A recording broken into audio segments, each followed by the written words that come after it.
East Bengal जब इसको बांग्लादेश कहते हैं, कल वहां पे एक हिंदू विधवा महिला के साथ बलात्कार किया गया, उसको पेड़ से बांधा गया, फिर पीटा गया और उसके फिर बाल भी काट दिए गए। कल ही एक हिंदू व्यापारी की हत्या कर दी गई और उसके मकान, दुकान, खेत खलिहान पे कब्जा कर लिया गया। कल ही वहां के एक डिप्टी कमिश्नर हैं अन्नपूर्णा देवनाथ, उनको भी मारने की कोशिश हुई। इस समय बांग्लादेश में हिंदू थानेदार, हिंदू तहसीलदार, हिंदू कलेक्टर, हिंदू कप्तान कोई सुरक्षित नहीं है। हिंदू लेखपाल, हिंदू पटवारी, हिंदू एसडीएम, हिंदू डीएम कोई सुरक्षित नहीं है। प्रतिदिन 2-4 वहां पे व्यापारियों की हत्या हो रही है और उनके मकान, दुकान, खेत खलिहान पे कब्जा किया जा रहा है।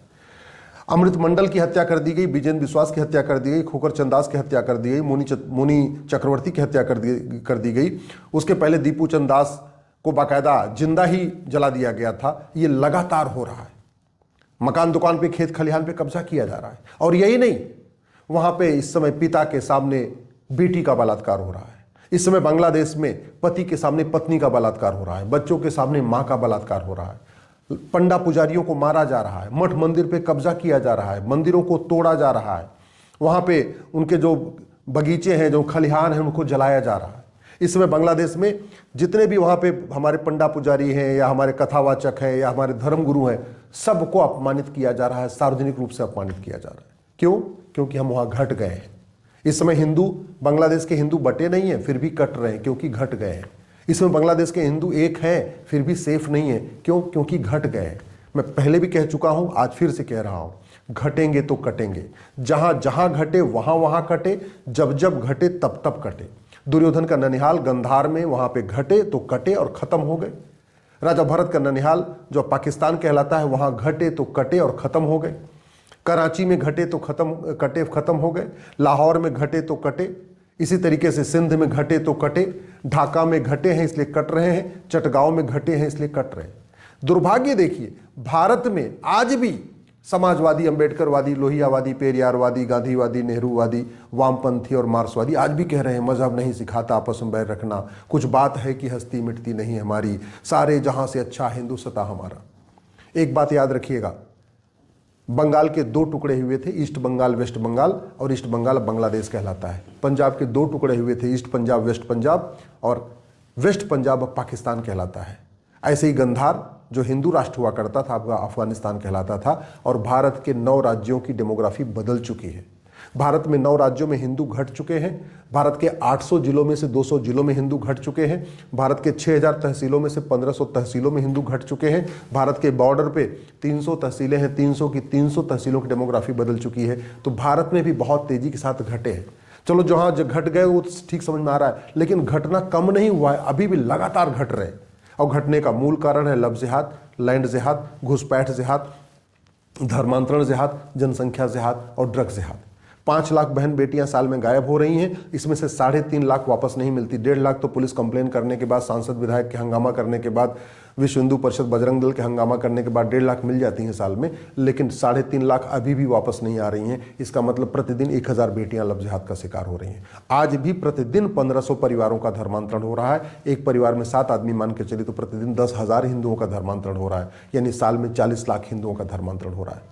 वक्फ बोर्ड 40 लाख एकड़ जमीन पे कब्जा करके बैठा है। चर्च और मिशनियाँ 40 लाख एकड़ जमीन पे कब्जा करके बैठी हुई हैं। 5 करोड़ घुसपैठिए भारत में आके बैठे हुए हैं और वो 5 करोड़ लगातार बढ़ रहे हैं क्योंकि वो जनसंख्या विस्फोट कर रहे हैं।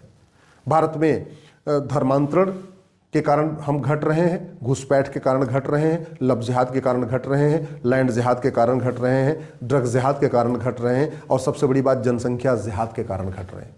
90,000 बच्चे रोज पैदा हो रहे हैं। अगर इसका मतलब साल में 3.25 करोड़ बच्चे पैदा हो रहे हैं, इसका मतलब हर 5 साल में जब एक सरकार बनती है, एक इलेक्शन होता है लोकसभा का, इस बीच में लगभग 17 करोड़ बच्चे पैदा हो जा रहे हैं। तो लगातार डेमोग्राफी बदल रही है। आपको अगर विश्वास नहीं है, अपने लोकसभा की वर्तमान वोटर लिस्ट और 25 साल पुरानी वोटर लिस्ट चेक कर लीजिए, अपने विधानसभा की वर्तमान वोटर लिस्ट और 25 साल पुरानी वोटर लिस्ट चेक कर लीजिए, या अपने वार्ड की वर्तमान वोटर लिस्ट और 25 साल पुरानी वोटर लिस्ट चेक कर लीजिए, या अपने ग्राम सभा की वर्तमान वोटर लिस्ट और 25 साल पुरानी वोटर लिस्ट चेक कर लीजिए। आपको समझ में आएगा आपके ग्राम सभा की डेमोग्राफी बदल रही है, आपके वार्ड की भी डेमोग्राफी बदल रही है, आपके विधानसभा की डेमोग्राफी बदल रही है, आपके लोकसभा की डेमोग्राफी बदल रही है, आपके जिले की डेमोग्राफी बदल रही है, आपके प्रदेश की डेमोग्राफी बदल रही है, और पूरे देश की डेमोग्राफी तो बदल ही रही है। समाधान क्या है? समाधान ये है कि जिहाद के लिए पहले फंडिंग को रोका जाए। सबसे पहले ये जो घटिया बैंकिंग एक्ट चल रहा है 1949 वाला, इसको ख़त्म किया जाए, एक यूनिफॉर्म बैंकिंग कोड लागू किया जाए, जिससे जो विदेशी बैंकों के जरिए पैसा आ रहा है वो जिहाद के लिए काम आ रहा है, वो पैसा रुके। इसके अलावा 2010 में FCRA कानून का कांग्रेस ने बनाया था भारत में जिहाद की फंडिंग कराने के लिए। जब तक ये कानून ख़त्म नहीं होगा, फंडिंग नहीं बंद होगी, फंडिंग नहीं बंद होगी तो जिहाद नहीं रुकेगा। इसलिए जिहाद को रोकने के लिए इस FCRA कानून को ख़त्म करना पड़ेगा। जिहादियों को जिहाद फैलाने के लिए भारत में हवाला के जरिए बहुत बड़ी मात्रा में फंडिंग आ रही है, और उसका मूल कारण है ये घटिया कानून, prevention of money laundering act, इसको बदलना पड़ेगा। भारत में जिहाद के लिए ब्लैक मनी से बहुत बड़ी फंडिंग हो रही है। ब्लैक मनी आज भी उतना ही जनरेट हो रहा है जितना पहले हो रहा था। उसका मूल कारण है घटिया कानून, इस कानून को बदलना पड़ेगा। भारत को अगर सुरक्षित बनाना है तो जो जिहाद के लिए बेनामी फंडिंग हो रही है उस फंडिंग को रोकना पड़ेगा। भारत को सुरक्षित बनाना है तो जो ड्रग कारोबार से पैसा आ रहा है वो जिहाद को प्रमोट करने के लिए खर्च हो रहा है, तो हमें ड्रग स्मगलिंग रोकना पड़ेगा। वो तभी हो सकता है जब ये NDPS एक्ट बदले। जो भारत में वक्फ पैठ की जो 40 लाख एकड़ ज़मीनों पे कब्जा हो रखा है, उसके कारण भी जिहाद बढ़ रहा है, उससे भी जिहाद की फंडिंग हो रही है। जिहाद अगर हमें रोकना है, भारत को सुरक्षित बनाना है, तो ये जो मजहब के आधार पे minority commission, minority affair ministry, minority school, minority board, minority tribunal, minority मदरसा, ये जो दुनिया भर का चल रहा है, हमें माइनॉरिटी मेजॉरिटी का सिस्टम खत्म करना पड़ेगा और वन नेशन वन लॉ लागू करना पड़ेगा, तब जाके भारत बच पाएगा। एक भी अगर मदरसा जिस देश में है वहाँ वो देश सुरक्षित नहीं है, और भारत में तो लाखों मदरसे खुल चुके हैं, इसलिए मदरसों को बंद करना पड़ेगा, समान शिक्षा लागू करना पड़ेगा, एक राष्ट्रीय एकता अखंडता आयोग बनाना पड़ेगा, जितनी मजहबी किताबें हैं, जितनी रिलीजियस किताबें हैं, सबको रिव्यू करना पड़ेगा, और जो मजहबी किताबें संविधान के खिलाफ चीज़ें पढ़ा रही हैं, जो equality, justice, liberty, fraternity, unity, national integration के खिलाफ जो किताबें हैं उनको बैन करना पड़ेगा। जो किताबें liberty of thought, liberty of belief, liberty of faith, liberty of worship के खिलाफ हैं, उन किताबों को रिव्यू करके कम से कम उन पन्नों को निकालना पड़ेगा। अगर वो किताबें भारत में पढ़ाई जाएंगी तो रेडिकलाइजेशन खत्म नहीं होगा। इसके अलावा लव जिहाद, लैंड जिहाद, ड्रग जिहाद, घुसपैठ जिहाद, धर्मांतरण को राष्ट्र की सुरक्षा के लिए खतरा घोषित करना पड़ेगा, और उसके लिए नेशनल सिक्योरिटी एक्ट को बदलना पड़ेगा। हमारे पास UAPA है, अनलॉफुल एक्टिविटी है, लेकिन लव जिहाद, लैंड जिहाद, ड्रग जिहाद, घुसपैठ जिहाद और धर्मांतरण जिहाद को आज तक हमने अनलॉफुल एक्टिविटी डिक्लेयर नहीं किया, इसलिए इस कानून को बदलना पड़ेगा।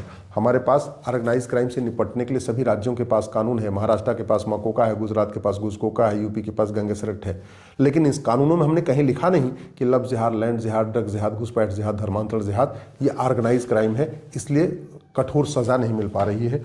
अगर देश को सुरक्षित बनाना है, इस BNS को बदलना पड़ेगा। इसमें एक चैप्टर डालना पड़ेगा ऑफेंस रिलेटिंग टू लव जिहाद, एक चैप्टर डालना पड़ेगा offence relating to drug smuggling, एक चैप्टर डालना पड़ेगा ऑफेंस रिलेटिंग टू इन्फिल्ट्रेशन, एक चैप्टर डालना पड़ेगा offence relating to land grabbing, एक चैप्टर डालना पड़ेगा ऑफेंस रिलेटिंग टू कन्वर्जन, और एक चैप्टर डालना पड़ेगा offence relating to population explosion. अगर इस देश को बचाना है तो पॉपुलेशन एक्सप्लोजन भी रोकना पड़ेगा। अभी 1861 का पुलिस एक्ट चल रहा है, इसलिए पुलिस सत्ता की गुलाम बनी हुई है। देश को सुरक्षित बनाने के लिए यूनिफॉर्म पुलिस कोड लागू करना पड़ेगा, पुलिस चार्टर लागू करना पड़ेगा, और जो भारत को न माने, भारत के त्योहारों का अपमान करे, भारत की संस्कृति का अपमान करे, उसकी नागरिकता खत्म करने के लिए प्रावधान करना पड़ेगा। जो हम दो हमारे दो न माने, उसकी नागरिकता खत्म करने के लिए प्रावधान करना पड़ेगा। तो देश को सुरक्षित बनाना है तो धर्म और मजहब का अंतर स्पष्ट करना होगा। देश को सुरक्षित बनाना है तो मजहब के आधार पर नियम कानून खत्म करना पड़ेगा। देश को सुरक्षित बनाना है तो one nation one police code बनाना पड़ेगा, one nation one penal code बनाना पड़ेगा, one nation one judicial code बनाना पड़ेगा, one nation one administrative code लागू करना पड़ेगा, जस्टिस विद इन ईयर लागू करना पड़ेगा। और जो भारत के संविधान का अपमान करे, जो भारत के संविधान के खिलाफ चीज़ें किताबें छप रही हैं, किताबें पढ़ाई जा रही हैं, उन किताबों को कंप्लीट बैन करना पड़ेगा, तब देश सुरक्षित होगा।